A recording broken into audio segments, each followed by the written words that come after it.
Peranan energi sangat penting bagi peningkatan kegiatan ekonomi dan ketahanan nasional. Sehingga pengelolaan energi yang meliputi penyediaan, pemanfaatan, dan pengusahaannya harus dilaksanakan secara berkeadilan, berkelanjutan, rasional, optimal, dan terpadu bagi sebesar-besarnya kemakmuran rakyat. Berdasarkan pertimbangan tersebut, negara telah mengamanatkan kepada pemerintah untuk membentuk suatu Dewan Energi Nasional atau DEN dengan dasar hukum Undang-Undang Nomor 30 Tahun 2007.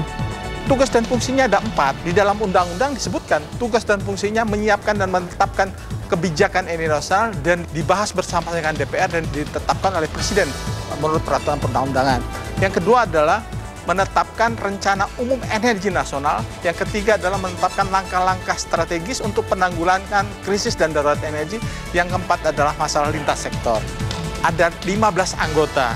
Anggotanya 7 orang mewakili pemerintah dan 8 orang mewakili pemangku kepentingan dengan 3 orang pimpinan.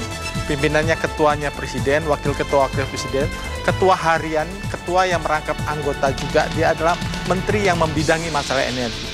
Selasa 29 Januari 2013, bertempat di kantor pusat Kementerian ESDM, Ketua Harian Dewan Energi Nasional Bapak Jero Wacik membuka sekaligus memimpin sidang anggota DEN ke-9. Dihadiri oleh 7 menteri anggota DEN dari unsur pemerintah dan 6 anggota DEN dari unsur pemangku kepentingan. Dalam sambutan pembukaan sidang, Jero Wacik menyampaikan apresiasinya atas Rancangan Kebijakan Energi Nasional atau KEN. Rancangan tersebut telah ia sampaikan pada forum internasional di hadapan Menteri Energi Dunia pada World Energy Forum. Rancangan Kebijakan Energi Nasional atau KEN telah disusun sejak tahun 2009 dan materi rancangan KEN telah disepakati oleh anggota DEN dan sudah disampaikan kepada Presiden selaku Ketua DEN. Rancangan KEN sangat menentukan arah penggunaan energi ke depannya dan menjadi acuan semua pihak yang berkepentingan dan bertugas mengelola energi secara nasional. KEN ini menjadi kerangka acuan dari RU RUEN. RUEN itu Rencana Umum Energi Nasional yang harus juga ditetapkan oleh DEN. Lalu ada Rencana Umum Ketenagalistrikan Nasional. Itu juga menjadi kerangka acuan yang mengacu kepada KEN.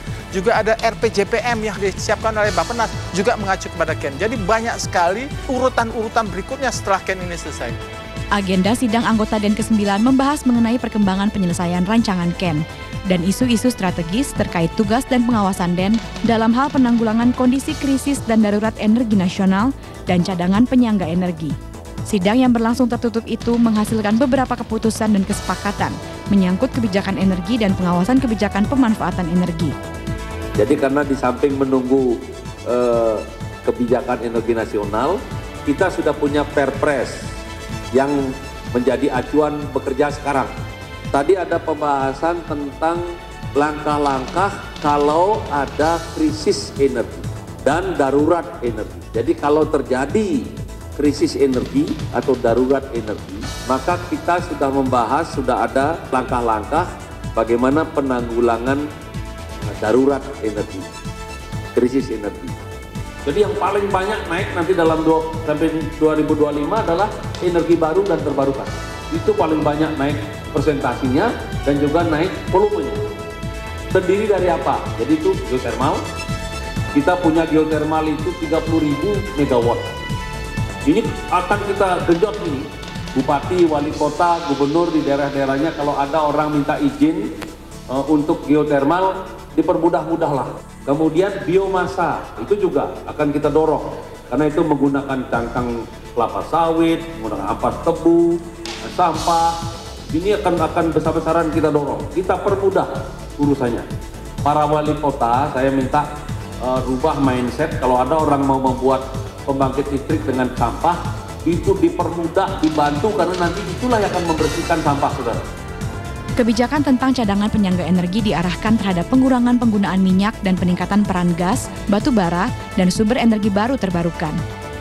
Rancangan KEN yang saat ini sudah disampaikan kepada Presiden selaku Ketua DEN direncanakan dalam waktu dekat akan dibahas di sidang paripurna kedua DEN untuk selanjutnya disampaikan ke DPR.